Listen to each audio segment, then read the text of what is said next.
章嗰度話：你們看那天上嘅飛鳥，也不種，也不收，也不積蓄在倉裏，你們嘅天父尚且養活它，你們不比飛鳥貴重得多咩？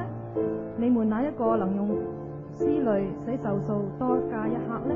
喺31節嗰度話，所以不要憂慮咁話，吃什麼，喝什麼，穿什麼，這都是外邦人所求嘅。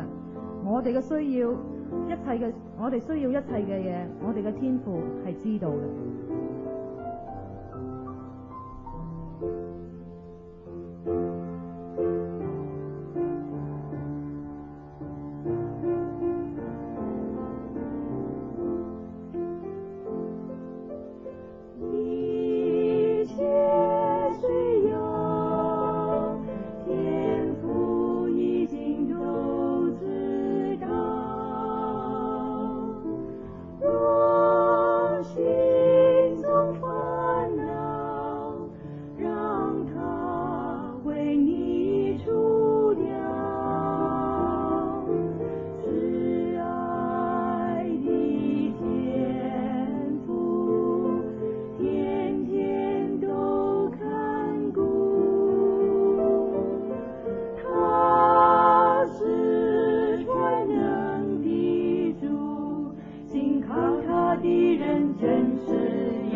真是有